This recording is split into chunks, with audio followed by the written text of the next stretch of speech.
الحمد للہ رب العالمین والصلاة والسلام على اشرف الانبیاء والمرسلین وعلى آلہ واصحابہ اجمعین وعلى من تبعہم بإحسان الى یوم الدین اما بعد اعوذ باللہ من الشیطان الرجیم من ہمزہ ونفخہ ونفثہ یا ایہا الذین آمنوا توبوا الی اللہ توبۃ نصوحا۔ ناظرین اکرام، پروگرام اسلام کے سائے میں آپ تمام حضرات کا استقبال ہے۔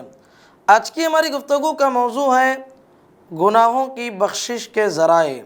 ناظرین اکرام، انسان اشرف المخلوقات ہے، اس کے باوجود اس کی سب سے بڑی کمزوری یہ ہے کہ اس سے ہمیشہ لغزشیں، کوتاہیاں، غلطیاں اور گناہ سرزد ہوتے رہتے ہیں۔ مگر یہ کوئی تعجب کی بات نہیں، کیونکہ رسول اللہ صلی اللہ علیہ وسلم کا ارشاد ہے کل بنی آدم خطاء، کا تمام انسان خطا کار ہیں۔ بہت سی غلطیاں کرنے کے بعد انسان مایوس ہو جاتا ہے اور اللہ کی رحمت سے ناامیدی کا شکار ہو جاتا ہے۔ اور بعض لوگ ایسے بھی ہیں جو اپنے مومن بھائیوں کو غلط کاموں میں مبتلا دیکھ کر ان سے نفرت کرنے لگتے ہیں، اور کچھ تو انہیں کافر اور اسلام سے خارج قرار دیتے ہیں۔ یاد رکھیے، ایک مومن کو چاہیے کہ نہ ہی وہ گناہوں کی وجہ سے اللہ کی رحمت سے مایوس ہو، اور نہ اپنے بھائیوں کو غلط کاموں میں مبتلا دیکھ کر ان کے بارے میں کوئی غلط رائے قائم کرنے میں جلد بازی سے کام نہ لے، کیونکہ اللہ تبارک و تعالی مختلف طریقوں سے انسانوں کے گناہوں کو معاف کرتا رہتا ہے۔ ناظرین اکرام، علامہ ابن تیمیہ رحمۃ اللہ علیہ نے ایسے 10 اسباب کو ذکر کیا ہے جو مومنین کے گناہوں کی بخشش اور ان کے کفارے کا ذریعہ بنتے ہیں۔ مجموع الفتاوی ابن تیمیہ رحمۃ اللہ علیہ، آپ اس میں دیکھ سکتے ہیں۔ انہی کو میں خلاصے کے طور پر آپ کے سامنے پیش کرنے کی کوشش کر رہا ہوں۔ پہلی اور دوسری چیز، انسان کے جو گناہ معاف ہوتے ہیں، پہلی چیز توبہ اور استغفار ہے۔ ناظرین اکرام، مومن کے گناہوں کی بخشش کا سب سے اہم ذریعہ توبہ اور استغفار ہے۔ صحیح بخاری اور صحیح مسلم میں رسول اللہ صلی اللہ علیہ وسلم فرماتے ہیں، جب کوئی بندہ گناہ کا ارتکاب کرنے کے بعد اللہ کے حضور درخواست کرتا ہے کہ اے میرے رب، مجھ سے گناہ سرزد ہو چکا ہے تو مجھے بخش دے، تو اللہ تبارک و تعالیٰ فرماتا ہے میرے بندے کو علم ہے کہ اس کا ایک پروردگار ہے، میرے بندے کو علم ہے کہ اس کا ایک پروردگار ہے جو اس کے گناہوں کو بخشنے والا اور اس کا مواخذہ کرنے والا ہے۔ پھر فرماتا ہے میں نے اپنے بندے کو بخش دیا، بندہ پھر گناہ کرتا ہے، پھر اپنے رب سے رجوع کرتا ہے، اللہ تبارک و تعالیٰ کو اس کی یہ ادا اس قدر پسند آتی ہے کہ وہی بات پھر دہراتا ہے اللہ تبارک و تعالیٰ کہ جو چاہے کر، میں تجھے بخش دیا ہے، میں نے تجھے بخش دیا ہے۔ یعنی بندہ گناہ کرتا ہے، انسان ہونے کے ناطے گناہ اس سے ہو جاتا ہے، پھر وہ توبہ اخلاص دل کے ساتھ کرتا ہے، توبۃ النصوح کرتا ہے، پھر انسان ہونے کے ناطے اس سے کوئی اور غلطی ہو جاتی ہے، پھر بھی اللہ سے توبہ و استغفار کرتا ہے، اللہ تبارک و تعالیٰ اسے معاف کر دیتا ہے۔ حضرت ابو ہریرہ رضی اللہ عنہ سے مروی ہے، ایک روایت میں ہے رسول اللہ صلی اللہ علیہ وسلم فرماتے ہیں، صحیح مسلم کی روایت ہے، اگر تم سے گناہ سرزد نہ ہو تو اللہ تبارک و تعالیٰ تمہاری جگہ ایسی قوم کو لے آئے گا جو گناہ کرے گی، پھر اپنے گناہوں کی بخشش طلب کرے گی، تو اللہ تبارک و تعالیٰ ان کے گناہوں کو بخش دے گا۔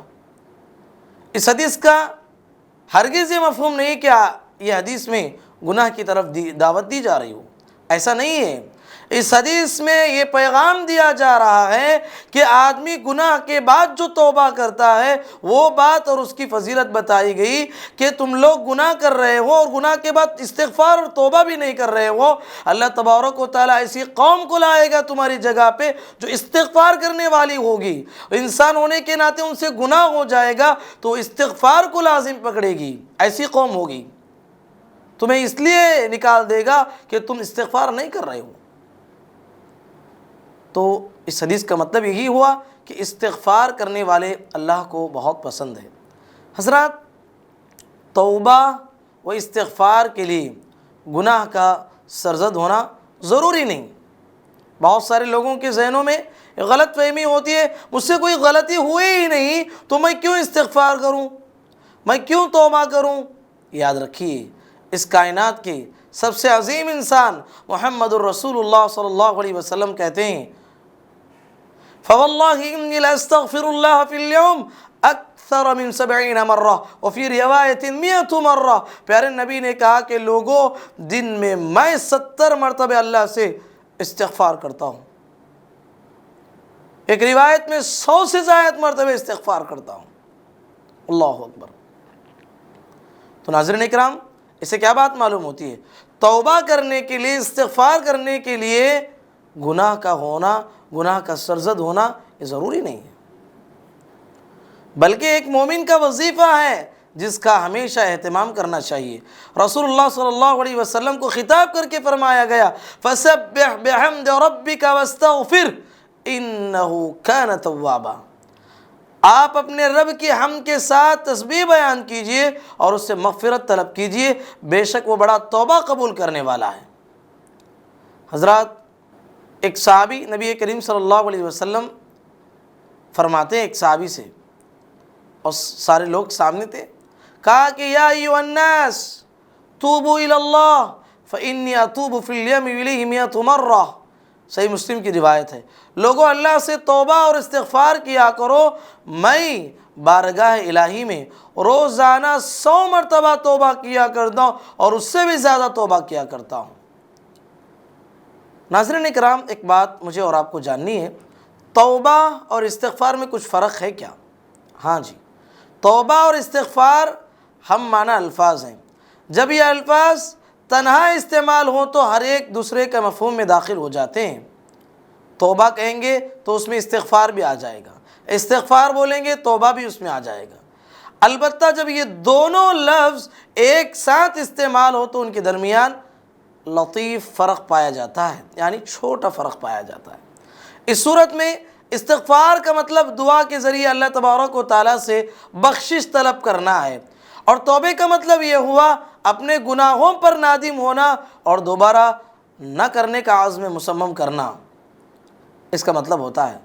بعض اہل علم کے نزدیک استغفار کا تعلق گزرے ہوئے گناہ سے ہے اور توبے کا تعلق مستقبل سے کہ آئندہ گناہوں سے بچنے کے لیے اللہ تبارک و تعالیٰ کی طرف رجوع کرنا ہے۔ تو اس طریقے سے توبہ اور استغفار میں ایک لطیف فرق ہے جو میرے لیے اور آپ کے لیے جاننا ضروری ہے۔ ناظرین اکرام، ہمارے گناہوں کا بخشش کا ایک تیسرا ذریعہ نیکیاں کرنا ہے۔ تیسرا سبب گناہوں کے بعد نیکیاں کرنا۔ اللہ تبارک و تعالیٰ کا ارشاد ہے ان الحسنات یذہبن السیئات، سورہ ہود کی آیت ہے، یقیناً نیکیاں برائیوں کو دور کر دیتی ہیں۔ حضرت ابو ہریرہ رضی اللہ عنہ سے مروی ہے، رسول اللہ صلی اللہ علیہ وسلم کا ارشاد ہے الصلوات الخمس والجمعة إلى الجمعة ورمضان إلى الرمضان مكفرات لما بينهن إذا اجتنب الكبائر۔ صحیح مسلم کی روایت ہے، کہا 5 وقتہ نمازیں ایک جمعہ سے دوسری جمعہ اور ایک رمضان سے دوسرے رمضان تک کی جانے والی عبادتیں اور نیک اعمال ان کے مابین ہونے والے چھوٹے موٹے گناہوں کو مٹا دیتے ہیں، بشرطے کہ وہ کبیرہ گناہوں سے اجتناب کرے۔ چھوٹے چھوٹے جو گناہ ہوتے ہیں وہ سارے گناہ اللہ تبارک و تعالیٰ اپنے فضل سے، ہماری نیکیوں کی وجہ سے اللہ تعالیٰ معاف کر دیتا ہے۔ ایک مرتبہ رسول اللہ صلی اللہ علیہ وسلم نے صحابہ اکرام سے دریافت کرتے ہوئے فرمایا بھلا بتاؤ، اگر تم میں سے کسی کے دروازے پر ایک نہر ہو جس میں وہ شخص روزانہ 5 مرتبہ غسل کرتا ہو تو کیا اس کے جسم پر کوئی میل کچل باقی رہے گا کیا؟ صحابہ نے عرض کیا اے اللہ کے نبی نہیں، آپ نے فرمایا 5 وقت نمازوں کی مثال اسی طرح ہے کہ ان کے ذریعے اللہ تبارک و تعالیٰ گناہوں اور خطاؤں کو مٹا دیتا ہے۔ اللہ اکبر۔ صحیح مسلم میں ہے، عبداللہ بن مسعود رضی اللہ تعالیٰ عنہ سے مروی ہے، ایک شخص اللہ کے رسول صلی اللہ علیہ وسلم کے پاس آیا اور کہنے لگا میں نے مدینے کے کنارے ایک عورت کے ساتھ کچھ نازیبہ حرکتیں کی ہیں، البتہ زنا کا ارتکاب نہیں کیا، اس گناہ کی جو بھی سزا ہے وہ مجھ پر نافذ کیجئے۔ آپ نے اس شخص کو کچھ جواب نہیں دیا۔ وہ شخص کچھ دیر انتظار کیا، اٹھ کر چل دیا۔ آپ نے غلام سے کہا کہ اسے بلاؤ۔ جب وہ آپ کے پاس آیا تو آپ صلی اللہ علیہ وسلم نے آیت تلاوت کی، وَأَقِمِ الصَّلَاةَ طَرَفَيِ النَّهَارِ وَزُلَفًا مِّنَ اللَّيْلِ إِنَّ الْحَسَنَاتِ يُذْهِبْنَ السَّيِّئَاتِ ذَلِكَ ذِكْرَىٰ لِلذَّاكِرِينَ۔ کہا کہ اور دیکھو نماز قائم کرو دن کے دونوں حصوں پر، اور کچھ رات گزرنے پر در حقیقت نیکیاں برائیوں کو دور کر دیتی ہیں، ایک یاد دہانی ہے ان لوگوں کے لیے جو خدا کو یاد رکھنے والے ہیں۔ تو حاضرین، اس سے بات معلوم ہوتی ہے کہ نیکی انسان کے گناہ کو مٹا دیتی ہے۔ احادیث میں ایسے بے شمار اعمال بتائے گئے ہیں جو گناہوں کی بخشش کا ذریعہ بن سکتے ہیں، مثلا حج، عمرہ، روزہ، قیام اللیل وغیرہ۔ اس سے ہمیں بات معلوم ہوتی ہے کہ انسان کی اس نیکی کی وجہ سے اللہ اس کے گناہ کو معاف کر دیتا ہے۔ ناظرین اکرام، انسان کی گناہوں کی بخشش کا ایک چوتھا ذریعہ مسلمانوں کا آپس میں ایک دوسرے کے حق میں دعائیں مغفرت کرنا ہے۔ مومن بھائی سے ہمدردی اور خیر خواہی ایمان کی علامت ہے، اور ایمان کا تقاضا ہے کہ اپنے مومن بھائی کے لیے دعائیں مغفرت کریں۔ قرآن مجید میں حضرت نوح علیہ السلام کی یہ دعا مذکور ہے، رب اغفر لی ولوالدی ولمن دخل بیتی مؤمنا وللمؤمنین والمؤمنات، سورۃ النوح کی آخری آیت ہے۔ اے میرے پروردگار، تو مجھے، میرے والدین اور ایمان کی حالت میں میرے گھر میں آئے، جو میرے گھر میں آئے ہیں، اور تمام مومن مردوں اور عورتوں کو بخش دے۔ کتنی پیاری دعا ہے۔ سورہ حشر میں مومنین کی یہ دعا نقل کی گئی، بہت پیاری دعا ہے۔ آپ زندگی کی اپنی ہر دعا میں اس دعا کو شامل کیجئے۔ ربنا اغفر لنا ولإخواننا الذين سبقونا بالإيمان ولا تجعل في قلوبنا غلا للذين آمنوا ربنا إنك رؤوف رحيم، سورہ حشر کی آیت نمبر 10 ہے۔ اے ہمارے پروردگار، ہمیں بخش دے اور ہمارے ان بھائیوں کو بھی بخش دے جو ہم سے پہلے ایمان لا چکے ہیں۔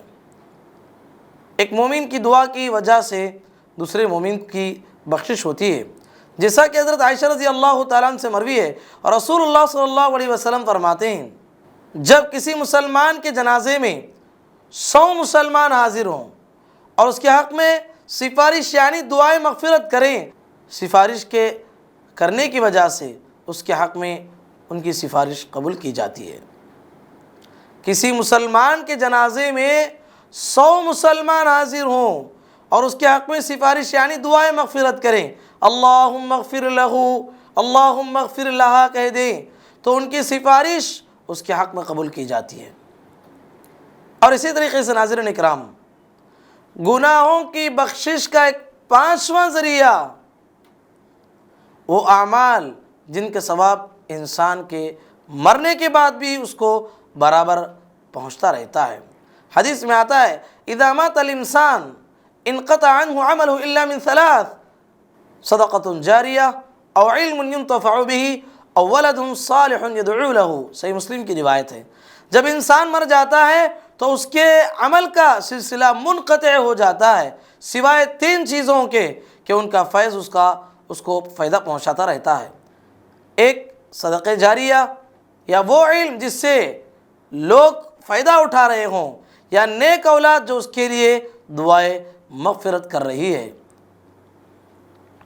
ناظرین اکرام، سنن ابن ماجہ کی روایت ہے، حضرت ابو ہریرہ رضی اللہ عنہ فرماتے ہیں کہ آپ صلی اللہ علیہ وسلم کا ارشاد ہے ان الرجل لترفع درجته في الجنة فيقول ان هذا فيقال باستغفار ولدك لك. جنت میں مومن کے درجات بلند کیے جاتے ہیں. جنت میں اس بلند مقام کو دیکھ کر اسے تعجب ہوگا. اللہ تعالیٰ سے دریافت کرے گا میں نے اتنی نیکیاں کی ہی نہیں, اس کے باوجود میرے درجات اس قدر بلند ہونے کی وجہ کیا ہے؟ کہا جائے گا تمہاری اولاد تمہارے حق میں دعائے خیر کرنے کے سبب تمہارے درجات کو میں اضافہ ہو رہا ہے. لاستغفاری ولدک لک. اسی طریقے سے ناظرین اکرام, ہمارے گناہوں کی بخشش کا ایک چھٹا ذریعہ یہ ہے ملائکہ, انبیاء اور مومنین کی سفارش ہے. قیامت کے دن اہل ایمان کی سفارش بھی گناہوں کی بخشش کا ایک اہم ذریعہ ہے. میدان حشر میں سارے انسان اپنے گناہوں سے پریشانی کے عالم میں ہوں گے. کوئی پرسان حال نہ ہوگا, ہر کوئی دوسرے سے بھاگ رہا ہوگا. ایسے میں گنہگار بندوں کو ایسے نیکوکاروں کی تلاش ہوگی جو اللہ کے دربار میں اس کی سفارش کر کے ان کے گناہوں کو بخشوا سکے. اس دن اللہ تبارک و تعالیٰ اپنے خاص بندوں کو گنہگاروں کے حق میں سفارش کا اختیار عطا کرے گا. حدیث میں آتا ہے شفاعت الملائکہ وشفع النبیون وشفع المؤمنون. قیامت کے دن مومن کے حق میں فرشتے, انبیاء, مومن سفارش کریں گے. اللہ تبارک و تعالیٰ ان تمام کی سفارش کو ان گنہگار مومنوں کے حق میں قبول فرمائے گا. اس سے کیا بات معلوم ہوتی ہے؟ اللہ تبارک و تعالیٰ ملائکہ کی, انبیاء کی اور نیک لوگوں کی سفارش کو قبول کرتے ان گنہگار مومنوں کے حق میں جو انسان ہونے کے ناطے جو دنیا میں ان سے گناہ سرزد ہوئی تھی. ناظرین اکرام, گناہوں کی بخشش کا ایک ساتویں چیز مومنین کو پہنچنے والی مصیبتیں, تکالیف ہیں اور بیماریاں بھی ہیں جو ان کی بخشش کا ذریعہ بنتی ہیں. مصائب و مشکلات ایمان کا لازمی تقاضا ہے. اللہ تعالیٰ اپنے نیک بندوں کو مختلف طریقوں سے آزماتا ہے. صحیح بخاری میں ہے من یرید اللہ بہ خیرا یصب من. پیارے نبی صلی اللہ علیہ وسلم فرماتے ہیں اللہ تعالیٰ جس کے ساتھ بھلائی کا ارادہ کرتا ہے اس کو مصیبت سے دوچار کرتا ہے. یہ مصائب و مشکلات جہاں اس کے ایمان کی آزمائش اور امتحان کا ذریعہ ہیں, وہیں اس کے گناہوں کی بخشش کا ذریعہ ہیں. حضرت انس رضی اللہ عنہ سے مروی ہے, آپ صلی اللہ علیہ وسلم کا فرمان ہے اذا اراد اللہ بعبدی خیرا عجل له العقوبة في الدنيا واذا اراد اللہ بعبدی الشر امسک عنہ ذنبه حتى يوافي به يوم القیامہ. جب اللہ تعالیٰ اپنے بندے کے ساتھ بھلائی کا ارادہ کرتا ہے تو اس کے گناہوں کی سزا جلدی ہی دنیا میں دیتا ہے, یعنی تکلیفوں اور آزمائشوں کے ذریعے اس کے گناہوں کی معافی کا سامان پیدا کرتا ہے. اور جب اپنے بندے کے ساتھ برائی کا ارادہ فرماتا ہے تو اس سے اس کے گناہ کی سزا دنیا سے روک لیتا ہے, یہاں تک کہ قیامت کے دن اس سے اس گناہوں کی اسے سزا دی جاتی ہے. ناظرین اکرام, بیماریوں کی وجہ سے انسان عام طور پر پریشان ہو جاتا ہے. علاج کے بعد جب شفا یابی سے مایوس ہو جاتا ہے تو ناجائز حرام طریقوں کو اپنانے لگتا ہے. بسا اوقات کفری اور شرکی اعمال کا ارتکاب بھی کر بیٹھتا ہے. حالانکہ بیماری بھی ایمان کی آزمائش کا ایک ذریعہ ہے. اس پر صبر کرنا جو مومن بیماریوں پر خصوصاً علاج اور بڑی بڑی بیماریوں پر صبر کرتا ہے, اللہ تعالیٰ ان بیماریوں کو اس کے گناہوں کا کفارہ بنا دیتا ہے. حضرت جابر رضی اللہ عنہ فرماتے ہیں کہ اللہ کے رسول صلی اللہ علیہ وسلم ام الصائب رضی اللہ تعالیٰ عنہ کی عیادت کے لیے تشریف لے گئے. بخاری کی روایت ہے ان کا جسم تپ رہا تھا بخار کی وجہ سے. آپ نے ان کی خیریت دریافت کی تو وہ بخار کو برا بھلا کہنے لگی. آپ صلی اللہ علیہ وسلم نے فرمایا لا تسب الحما فإنها تذهب خطا بنی آدم فإنها تذهب خطايا بنی آدم كما يذهب الكير خبث الحديد. کہا کہ بخار کو برا بھلا مت کہو, یہ ابن آدم کے گناہوں کو ویسے ہی ختم کر دیتی ہے جیسے کہ آگ کی بھٹی لوہے کی گندگی کو دور کر دیتی ہے. چھوٹی بڑی ہر تکلیف مومن کے گناہ کے کفارہ بنتی ہے. حضرت ابو سعید رضی اللہ عنہ سے مروی ہے، رسول اللہ صلی اللہ علیہ وسلم فرماتے ہیں مومن کو جو بھی تکان، بیماری، فکر، غم اور تکلیف پہنچتی ہے، حتیٰ کہ کانٹا بھی چبھتا ہے اس کے پیر میں، تو اس کی وجہ سے اللہ تبارک و تعالیٰ اس کے گناہوں کو معاف کر دیتا۔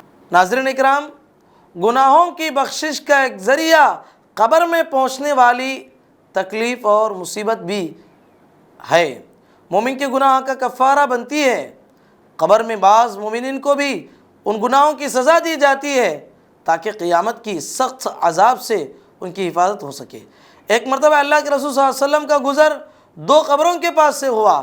آپ نے فرمایا ان دونوں قبروں میں عذاب ہو رہا ہے، انہما لیعذبان وما یعذبان فی کبیر، عذاب تو ہو رہا ہے، یہ کسی بڑی چیز کی وجہ سے نہیں ہو رہا ہے، یعنی یہ ایسی چیز میں مبتلا تھے اگر چاہتے تو وہ آسانی کے ساتھ بچ سکتے تھے، لیکن پھر بھی انہوں نے ان گناہوں میں مبتلا ہو گئے۔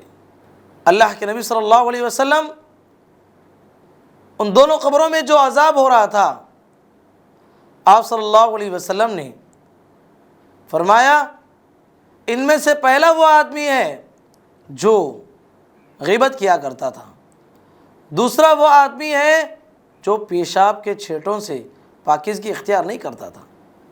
تو ناظرین اکرام، اللہ کے نبی صلی اللہ علیہ وسلم نے اپنی ایک لکڑی کو توڑا اور اس دونوں قبروں پہ گاڑ دیا اور فرمایا کہ جب تک یہ لکڑیاں نہیں سوکھیں گی تب تک ان کے عذاب میں تخفیف کی جائے گی۔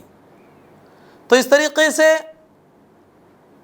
مومن جب قبر میں جاتا ہے، آخرت سے پہلے اللہ تبارک و تعالیٰ قبر میں تھوڑی بہت اسے سزا دے کر آخرت کی تکالیف سے اسے بچا لیتا ہے۔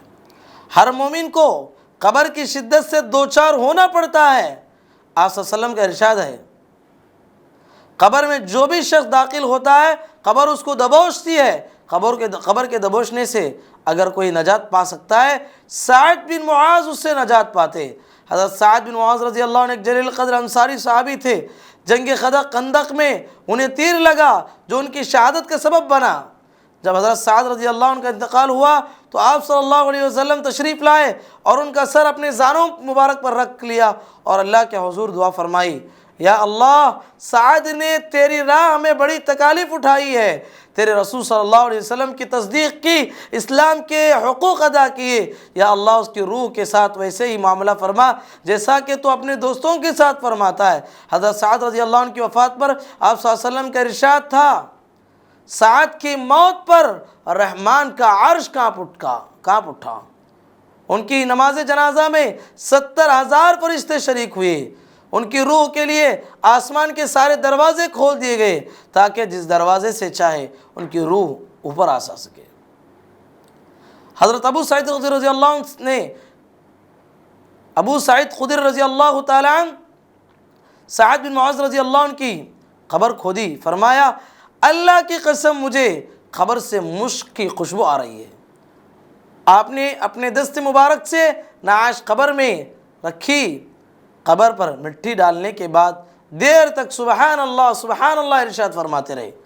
دعا سے فراغت کے بعد صحابہ اکرام کے دریافت کرنے پر آپ صلی اللہ علیہ وسلم نے فرمایا تدفین کے بعد قبر نے سعد کو دبا لیا تھا، میں نے اللہ تعالیٰ سے دعا کی تو اللہ تعالیٰ نے قبر کو کشادہ کر دیا۔ اس واقعے سے کیا بات معلوم ہوتی ہے؟ سعد بن معاذ رضی اللہ عنہ اللہ تبارک و تعالیٰ کے بہت عظیم بندے تھے اور اللہ تبارک و تعالیٰ کا عرش جھوم اٹھا۔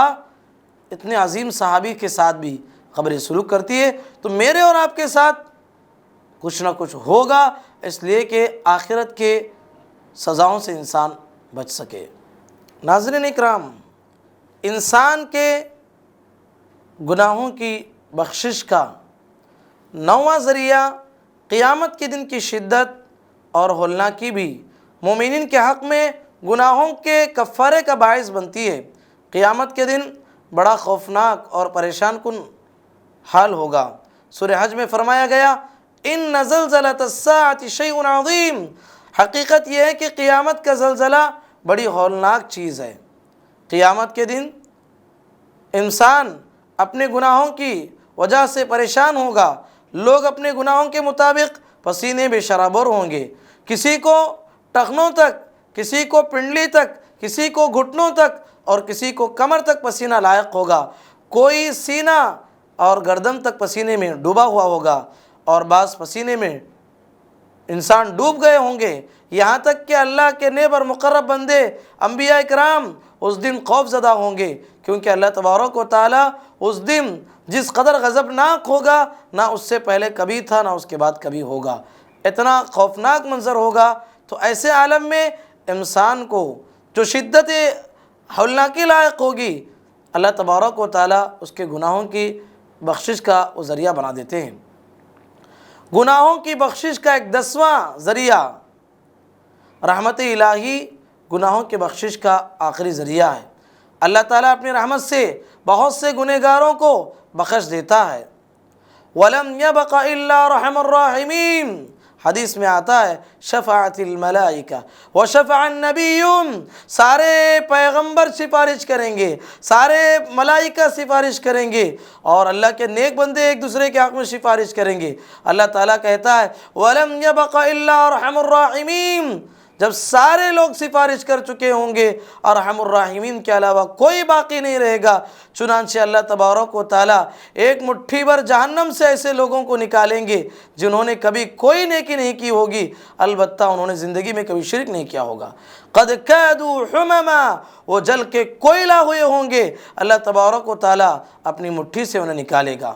یاد رکھیے، اہل السنہ والجماعت کا عقیدہ ہے، امام مالک رحمۃ اللہ علیہ کا یہ قول ہمیں ہمیشہ یاد رکھنا چاہیے، الید معلوم، اللہ کا ہاتھ ہے ہمیں معلوم ہے، والکیف مجہول، اور اس کی کیفیت مجہول ہے، والایمان بہ واجب، اور اس کے اوپر ایمان لانا واجب ہے، والسؤال عنہ بدعہ، اور اس کی کیفیت کے بارے میں سوال کرنا بدعت ہے۔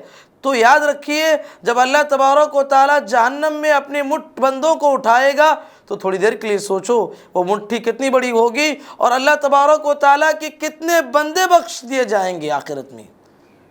تو اس لحاظ سے ان کی گناہوں کی کفارے کا ایک بہترین ذریعہ اللہ تبارک و تعالیٰ کی رحمت ہوگی۔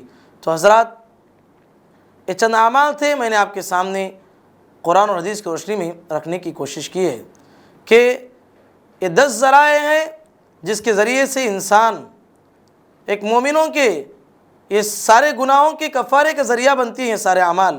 اس لیے کسی بھی مومن کو مایوس نہیں ہونا چاہیے، اور کسی کلمہ گو مسلمان کو خواہ کتنا ہی گنہگار نظر آئے، کافر یا اسلام سے خارج قرار دینے میں احتیاط برتنی چاہیے۔ اللہ تبارک و تعالی ہم تمام کو گناہوں کے جو بخشش کے ذرائع ہم نے آج سنا ہے اس کو اپنانے کی ہمیں توفیق نصیب فرما۔ اللہ تبارک و تعالی ہم تمام کو اسلامی تعلیمات کے مطابق زندگی گزارنے کی توفیق نصیب فرما۔ اللہم آمین، وآخر دعوانا ان الحمد للہ رب العالمین۔